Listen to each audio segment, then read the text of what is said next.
imagem e semelhança de Deus. Agora você imagine se todas as pessoas da face da terra, inclusive eu, soubesse mais, com mais propriedade, com mais profundidade, com mais certeza e com mais fé de que é imagem e semelhança de Deus. Você imagine! Foi por isso que ele disse: ide por todo mundo, pregar o evangelho a toda criatura. Quem crer e for mergulhado nessa verdade, quem crê e for mergulhado nessa vida, quem crê e for mergulhado nesse Espírito, tem a vida eterna. Por quê? Porque sempre tivera e não sabia. E não sabia. E nós precisamos de ver isso, reconhecer isso, pelo menos nos que uma vez se entregaram e reconheceram e estão passo a passo tentando seguir ao Senhor. Mas olha, você é muito mais importante do que você imagina. Irmãos, está escrito aqui, nós lemos, a lembrança nossa, que Enoque andou com Deus e não se viu mais, porque Deus para si o tomou. Imagem e semelhança de Deus.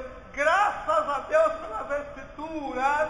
E o Senhor Jesus disse: olha, examinai as Escrituras, porque julgais ter nelas a vida eterna, e são elas que me testificam. Graças a Deus pela Escritura, porque é ouvindo que vem a fé. Mas o justo viverá da fé. Nos dias de Enoque não tinha pergaminho. As tábuas de pedra dos 10 mandamentos ainda não tinham chegado aqui. Muito menos Bíblia e a quantidade de livros que nós temos e de Bíblias que nós possuímos. Mas aconteceu o quê? Ele andou com Deus. Andou com Deus. Se tem uma regra para andar com Deus, ele acertou por essa regra que está escrito. Se existe uma atitude para se ter diante e na presença de Deus, Enoque viveu isso sem ter aprendido. Não tinha escrito em lugar nenhum. Porque andou com Deus e não se viu mais, porque Deus tomou para si. Porque imagem e semelhança de Deus. Ficou tão semelhante que Deus tomou para si. E a finalidade dos apóstolos, dos profetas, dos cristos, muitos que morreram, e a finalidade dos doutores, dos que foram colocados na igreja para ajudar, foi para fazer o homem de volta essa semelhança, trazer a nós de volta essa semelhança, para que, num dado momento, o Senhor Jesus nos tome para si. Enoque, pela fé, diz aqui, andou com Deus e não se viu mais, porque Deus para si o tomou. Por quê? Andou semelhante a Deus, falou semelhante a Deus, serviu semelhante a Deus, amou semelhante a Deus. E precisamos assumir essa semelhança. Meu Pai do céu. Mano, nos dias de Moisés, o povo reclamou a Moisés, reclamou de Moisés, reclamou contra Moisés, porque tinha uma tenda onde Moisés entrava e ali ele orava e falava com Deus e ouvia o Senhor falando com ele, como um amigo, senta frente a frente para conversar. E esse era Jesus, porque todas as coisas foram feitas por ele, e sem ele nada do que foi feito se fez. Mas ainda não estava apresentado, mostrado aos homens. Em espírito e em verdade era ele, conversando com Moisés. O povo reclamou e disse: Moisés, que Deus é esse? Deus é esse que fala com você lá na tenda? E você sai da tenda e diz para a gente fazer isso e aquilo, e a gente não vê. Que Deus é esse que fala contigo e a gente não ouve. As outras nações têm os deuses dela que carregam no ombro, fazem festas, né? Fazem cortejo, procissão. E o que se diz Deus de Israel fica dentro de uma tenda, e só você vê. Queremos ver, queremos saber, queremos conhecer. Olha, Deus ouviu a murmuração daquele povo e disse a Moisés: Moisés, leva o povo ao monte, porque eu vou falar com eles e eles vão me ouvir, e a contenda vai cessar. Agora tu te coloca no monte, na fresta da pedra, tu me verás por trás quando eu passar, porque aquele que vê a minha face morre. E disse a Moisés: Moisés, você faz uma cerca um pouco abaixo da montanha, e até ali chegam os sacerdotes e os levitas. Faz uma outra cerca mais para baixo e vai até ali o povo, para que eles não ultrapassem e não morram. Mas o que eu estou contando aqui, eu sei que vocês já leram, mas é para mostrar a importância de Jesus Cristo. Olha, aceitar a Jesus como Salvador, entregar-se a Jesus, propagar a palavra de Jesus, anunciar o Evangelho de Jesus Cristo, nosso Senhor, receber pobres, aleijados, mancos e cegos como irmãos. Jesus chamou meus pequeninos irmãos. É mais sublime do que aconteceu no monte. Mas, voltando à narração do monte, e aconteceu que Deus mandou que o povo santificasse, ou seja, jejuasse, se preparasse para poder ir para o monte.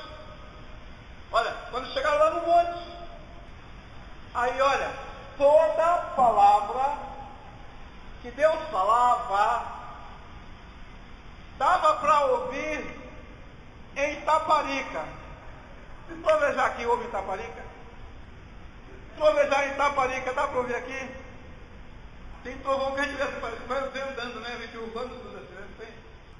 Olha, toda a palavra que Deus falava era de um volume tão absurdo que juntamente com a voz tinha alarido, que é alarido de cima do céu. Não era o povo alarido, não. Alarido de cima. Alarido, trombeta, trovão, terremoto. E a voz de Deus era maior e mais alta do que tudo isso junto. Foi ele mesmo que se transformou, que aniquilou a si mesmo e esteve entre nós. Ele mesmo. E toda a palavra que ele respondia era com aquele volume. O que aconteceu? Os sacerdotes não suportaram, desceram até a cerca da tribo. O pessoal que estava na tribo correram. É perna para que te quer, não é assim que a gente conta a história?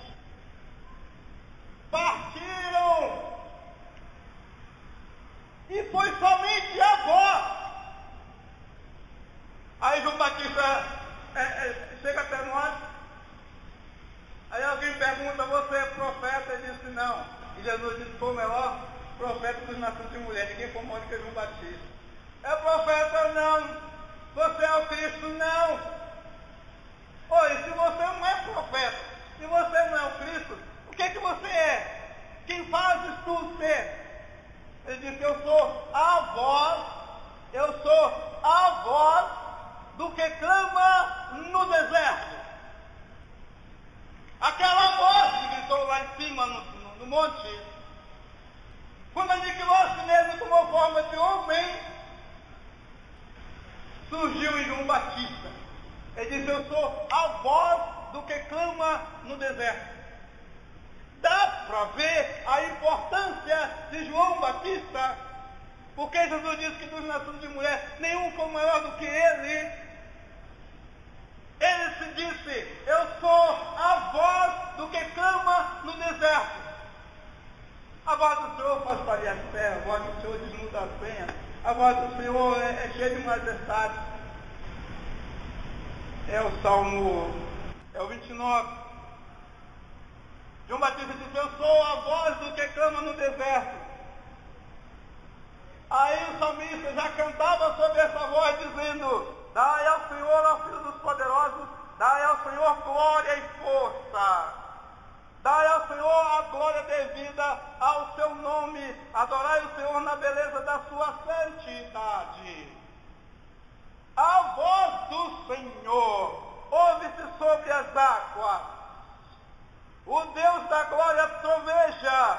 O Senhor está sobre as muitas águas. A voz do Senhor é poderosa, a voz do Senhor é cheia de majestade, a voz do Senhor quebra os cedros, sim, o Senhor quebra os cedros do Líbano, pela voz, com a voz. Ele os faz saltar como um bezerro ao Líbano de Sirion e como novos unicórnios. A voz do Senhor separa as labaredas do fogo. Tinha fogo no monte também. Separa as labaredas do fogo. A voz do Senhor faz tremer o deserto. O Senhor faz tremer o deserto de Cádiz. A voz do Senhor faz parir as servas, desnuda as brenhas, e no seu tempo cada um diz glória. O Senhor se assentou sobre o dilúvio. Você disse acima do dilúvio, mais do que ele. O Senhor se assenta como um rei perpetuamente. O Senhor dará força ao seu povo. O Senhor abençoará o seu povo com um fato. A voz do Senhor. O Senhor estava pelos lados de Samaria e uma mulher foi buscar para meio-dia, porque as mulheres que não tinham muito conceito, não tinham bom conceito na sociedade, pegavam água meio-dia, porque as senhoras casadas ou bem casadas não estavam lá para não misturar e não olhar com um olhar diferente. Lá uma mulher chega para o Senhor, estava junto ao poço, e ele diz, mulher, dá-me de beber. Pelo traje, pelo porte, pelo tom de voz, ela ficou admirada. Como você me pede água? Se eu sou samaritano. Porque os judeus odiavam os samaritanos, detestavam os samaritanos, não queria culto com os samaritanos. Nem falava nem saudava. Mas filho do mesmo Jacó e do mesmo Israel e do mesmo Judá. Só que Israel, o reino ficou dividido e o pessoal do norte era odiado pelo pessoal do sul. Se você soubesse quem é o que te pede, tu lhe pediria e ele te daria água viva. Ela disse, Senhor, então me dá dessa água para eu não voltar aqui mais a beber. Ele disse, a água que eu der, se faz nele um rio de águas vivas que salta para a vida eterna. Esse rio são as palavras que Deus colocou no seu corpo. Esse rio são as palavras que o Senhor colocou no seu coração. esse rio, são as palavras que o Senhor lhe fez decorar, ou lhe fez lembrar, ou clama a você que leia nas Escrituras. É lá no monte, voz acima de trovão, relâmpago, alarido e trombeta. Aqui, aniquilado de si mesmo, tomada a forma de homem, voz que clama no deserto, e a voz de Deus no seu coração. Nicodemos foi perguntar ele sobre o reino dos céus, ele disse: importa nascer de novo. Ele questionou: mas como eu vou entrar no ventre de minha mãe e nascer? Ele disse: não, é nascer da água do Espírito. Manos, eu gostaria muito de ter dado lugar ao Espírito de Deus, para que Ele, achando espaço na minha vida como um canal, pudesse passar para vocês o poder da palavra do Evangelho. Está escrito que o Evangelho é o poder de Deus para a salvação de todo aquele que crê. Poder de Deus. Então você acredite que você é a imagem e semelhança de Deus. Acredite. Isso não é coisa pouca. Isso não é um títulozinho qualquer. Isso não é uma posiçãozinha qualquer. Isso é o título máximo que alguém poderia almejar no céu e na terra. Imagem e semelhança de Deus. Quem é que ele disse: se alguém me ama, guardará a minha palavra e meu Pai o amará, e nós viemos para ele e nele faremos morada. Fala assim porque ele disse: abre bem a tua boca e te encherei. Há rios de águas vivas dentro de você, e você só precisa ter fé para acreditar que Deus existe e que é galardoador daqueles que o buscam. Para que nesse mesmo Espírito, nessa mesma fé, nessa mesma palavra, nos sintamos mais irmãos. Amado Deus, em Cristo nos abençoe. Graças a Deus por hoje, pelo louvor, pela palavra, pela presença de Deus, porque tudo vem dele. Amém. Quem de direito não pecado.